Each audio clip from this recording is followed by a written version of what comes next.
Yeah, we got 5 inches of rain last night.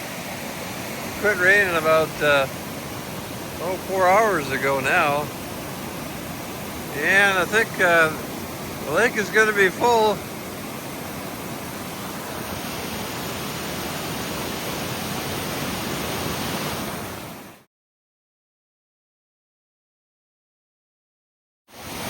Yeah, there's a good reason to build this spillway like we did.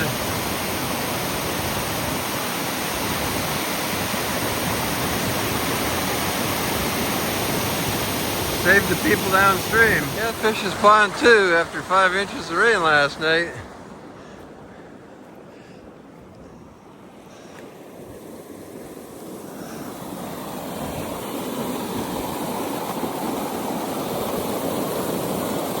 And our wetlands is fully saturated again.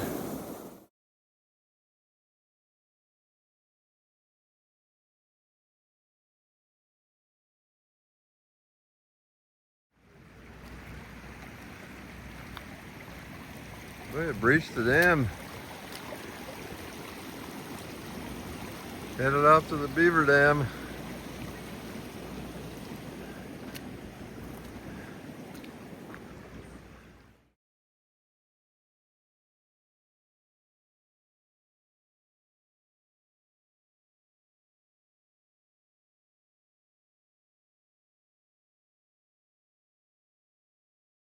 Here's where the water comes into our property off of the hills that are directly to the south. You can see the water coming down the hill here. It's already filled up the detain-age pond right to the top, and then it goes into the beaver pond. Here's where the water comes in again from more towards the southeast. It comes off of this hill, and we've got a diversion wall built down there, but the water heads straight down there, and you can see the diversion wall that protects the lodge from the water coming down into the property. Far southeast corner of the property where the water comes off the property, and we got a little barrier there that prevents the any debris from coming down. But as you can see, the lake is within a foot of being full, but the dam is holding up this water and letting it go gently into the stream. And this concrete area that the county put in years and years ago used to get washed out every time we'd get a rainfall like this. 5 inches of rain last night. The lake was 4 feet down. It's 41 feet deep altogether. So it'll be full, I would suspect, within the next hour. It was within a foot of being full, and pretty soon it'll be hitting the spillway and coming down in a little larger numbers here, but in control.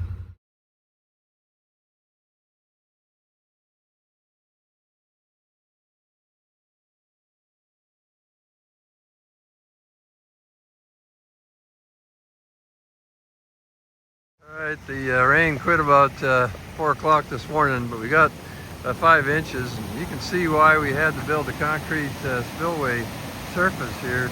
That water gets up pretty high, and the lake is probably within a foot of being full. That green pipe right over there is a marker. It ends up being a foot above the water. So I'd say we're probably an hour away, and maybe 2, and Lake Godstone is going to be right at its elevation of 1,150 feet, established 2016.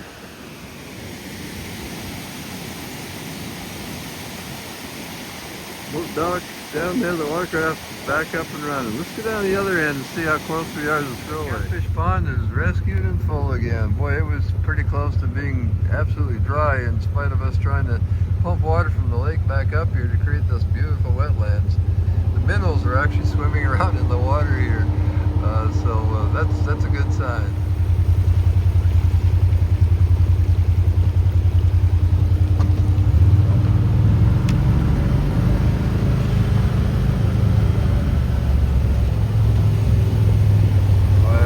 Crayfish and frogs are going to love it in there today.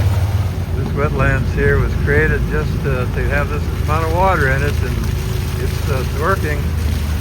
So just in time, we had a lot of crayfish and frogs in there.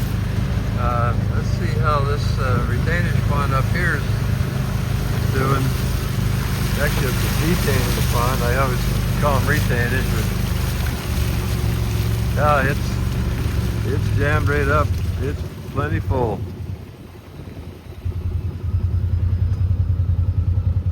Here's the water coming from our detain-age ponds on the north side of the property. Water running down here. That detain-age pond is being breached around the edge. So's this one.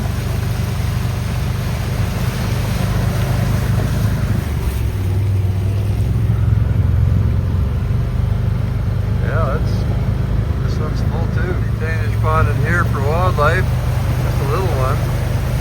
It's nice and full. That'll keep our deer happy. Another detain-age area that we created. Keep our deer happy. Small one. So this is the far north side of the property, and man, look at that. That detention pond is right up and full now, and looks like it's breached off to the side there, but it's being held up from going in mass down into our flood control system down there by the beaver pond, the catfish pond. It is full. North sports field. Also deer grazing area. Yeah, boy, these detain-age ponds are full as well. The water is actually overflowing the culvert that's underneath the road here, and the water's flowing down the road and going into these series of detain-age ponds downstream.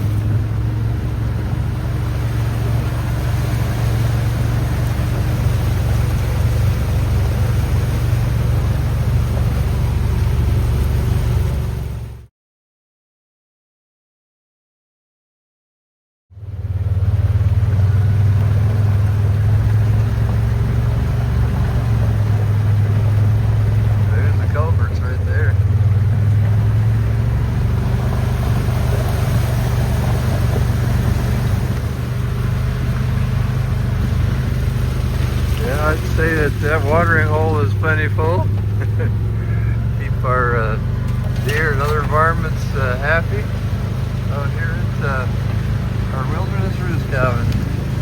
So here's our refuge campground. It's probably the highest part of the property here, close to it, and it overlooks this wildlife feed station with a watering hole, and that's our east water well there. That's what provides water to our entire campus now for drinking purposes. And yeah, this is full. Down the hill here on the far southeast part of the property, the lowest part of the property, it's 90 feet below the north side, and it's 70 feet drop from west to east. So this is where all the water heads used to wash out, and just a terrible destruction of the land. And here's where the major culverts are that go out in the property. As you can see, the lake has not hit the spillway, its spillway yet, the lower spillway, but the creek is flowing. That's just from natural water coming in. All right, so here's our lower crappie pond, and the lake, the dam is way up there. This is fed by springs. It never dries up, even during the summertime, and it's pretty much the same level that it was at yesterday. So the water hasn't started coming down here from the dam yet. Here we are arriving at the top of the dam. This is the primary spillway right here. The emergency spillway is over on that side, so you can see the water is far from hitting there. But we're probably getting pretty close. Here's where the water heads off the property, and these two 48-inch culverts have not even been hit yet by lake water, but I suspect the way the water's coming up, it's going to hit here pretty quick.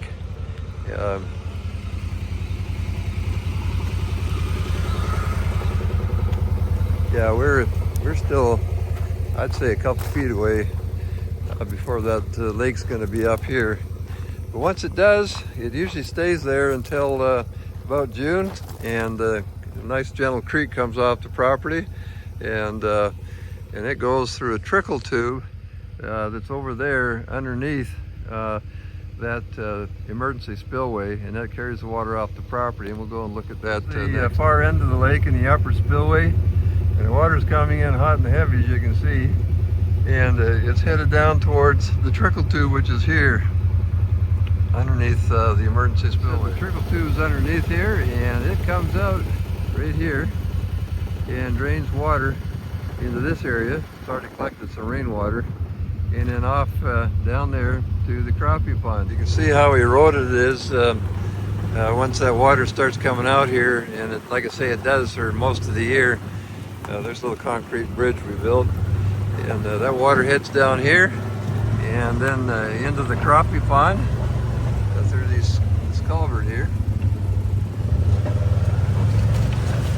And then once the crappie pond is full, which it is pretty close now, it's going to hit these culverts here, and from there head into the southeast corner of the property. So we're still a ways away from this getting full up, but it will be today. We get a large amount of water that comes down a number of places below the lake. Like here, we had to put in this large culvert because it's just a massive amount of rainwater that comes down here and heads off the property to the southeast corner. So beside that squirrel over there, we got lots of bees, and to help the bees, we took all the mud when we pulled out the beaver pond, and we brought the mud over in here. Didn't know where else to place it, and it created another little detain-age area so that our bees will have some water. Very large amount of water that comes off the property from the north of us, and it hits this. Here's another detain-age pond, and it's full right up. There's a trickle tube there that takes the water back into what eventually ends up being actually the crappie pond. It doesn't even hit the lake. So all this water will just naturally go into the ground, create a nice place with vegetation for wildlife, and it'll eventually go away. Usually only stays in here for maybe 2-3 weeks, and just kind of naturally drains into the lower pond. Here's where that water goes through this culvert here, and collects over into this detain-age area, which holds water for probably for 4 or 5 days after a good rain, and then just develops into a nice little creek. And down here we've got a little bubbling brook at this pet site, and it's just awesome to sit here by this fire pit and listen to this bubbling brook coming through the forest. It used to be just terribly eroded down here, so we enjoy this area a lot. So here's where we keep our watercraft for rentals to our guests. We've got one guy a little heavy this morning, but this is lake water's coming up very quickly, and this will be back to normal pretty soon, I suspect, judging from what I'm seeing here. Our sandy beach. Got another sandy beach over in there. And that's our aeration, which is working just fine. Lake aeration. If we didn't do that, it's 41 feet deep. We'd end up with fish kill. We have 8 feed stations for fish around the lake, including that dock over there and that dock over there. So before those concrete walls were up, this was just terribly eroded. We kind of had to watch what happens in the good rain, but our birds are liking this, and we got a little detain-age area in here. This is our crappie pond, and it's fed by the condensate drain from our water purification system. And it actually has crayfish in there, just like in our wetlands area. Our screech owl survived this 5-inch rainfall. Here's our lake water pump. That used to go up to the sports field and then back again along the way, go into our water purification plant. But we have removed that from that system altogether. And what you see here with these 3 pipes coming out is the water being pumped out of the lake up in a circular underground system and then back here, creating an aeration area. This is our lake aeration pump, which pumps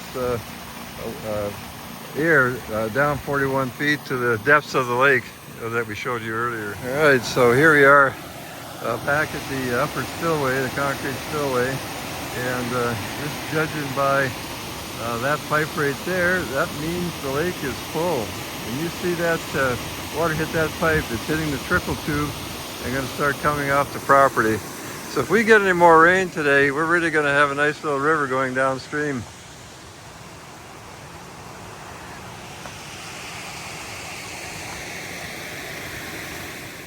Bird view stations above the water.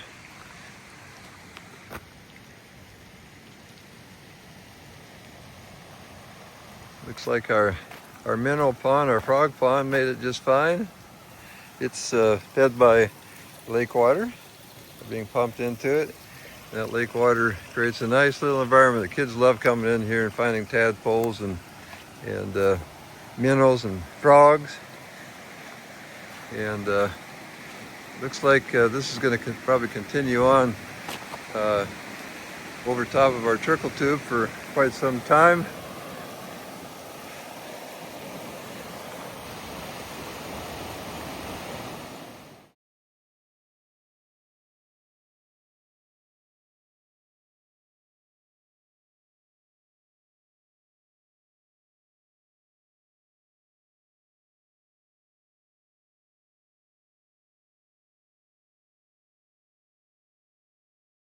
So we had to wrap these trees because our beaver was doing a job on our trees, and it was quite a lot of work. But that beaver took out quite a few of our trees. Like you can see how it took out the bark off the bottom of this one. Hopefully we saved them all, and maybe the beaver will decide to move on. Weather station. As of right now, we've had, this event was 5.11 inches. We've had 5.58 inches this week, 6 inches for the whole month, and almost 33 inches year to date.